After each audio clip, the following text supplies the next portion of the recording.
Bom, continuando com a estequiometria, então agora nós veremos o cálculo estequiométrico com reagentes impuros, certo? Então nós vamos ter que analisar o teor de pureza dos reagentes. Por quê? Porque no nosso dia a dia as substâncias não são puras, então eu não posso contar com o todo de uma amostra, tá? Então nós devemos considerar para as reações somente a parte pura da amostra. Por exemplo, se eu pego um pouco de carvão e coloco na churrasqueira, quando queima este carvão, se ele for puro, não vai sobrar nenhum resíduo, mas sempre sobra resíduo.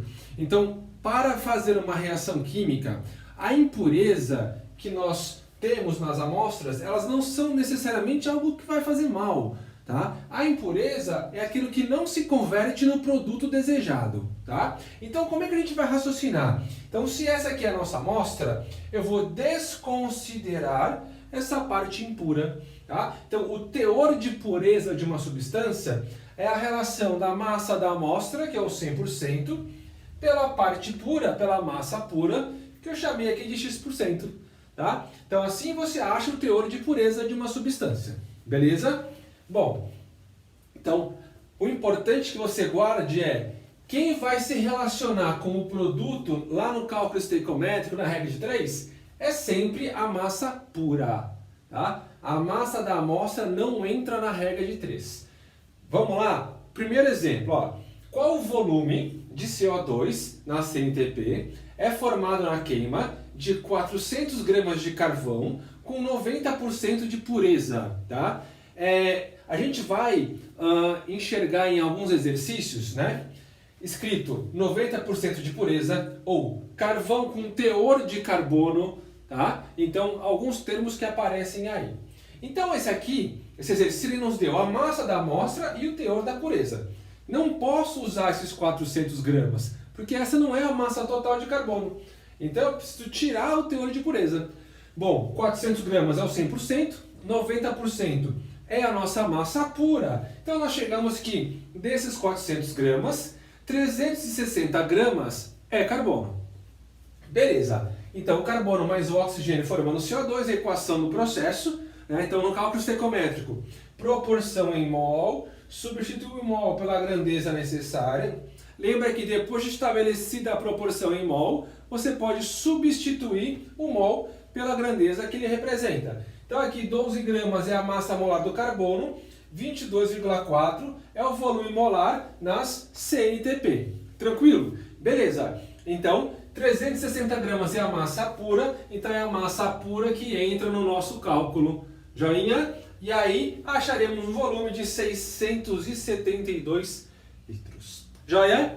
Segundo exemplo, vem comigo. Ó, qual a massa de magnésio com pureza de 80%? Deve ser utilizada na obtenção de 200 gramas de óxido de magnésio. Então aqui está o processo, magnésio sólido mais meio de O2 formando MgO. Primeiro passo, proporção em mol. Segundo passo, substitui o mol pela grandeza necessária das substâncias que você vai relacionar. E aí você tem um mol de magnésio 24 gramas, MgO, óxido de magnésio 40 gramas. Então ele quer saber qual a massa de magnésio impuro, certo? Então a massa de produtos são 200 gramas. Aqui eu vou achar quem se relaciona com o produto é a massa pura, beleza? Então nós vamos achar aqui 120 gramas de magnésio. Então a massa de magnésio pura que reagiu é 120 gramas, são 120 gramas. Agora, a massa da amostra eu não sei, ela é 100%. Eu sei que 80% é essa massa pura de magnésio. Portanto, a amostra impura como um todo, você deve pegar 150 gramas para ter esses 120, que são os 80% de magnésio. Tá? Então, nos exercícios de pureza, nós temos 3 tipos. Tá? Primeiro tipo de exercício, aquele que te dá a massa impura, o teor de pureza e pede o produto formado.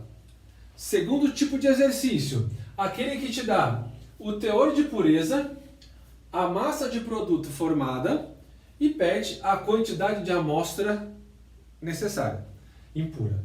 E o terceiro tipo, ele vai te dar o 100%, que é a amostra impura, vai te dar a massa de produto. Ele vai querer saber o teor de pureza. Então, pela massa do produto, você acha a massa pura, tendo a amostra, você acha a pureza. Tranquilo? Então, cálculo estequiométrico com pureza é bem tranquilo. Joinha, tchau pra vocês, até a próxima!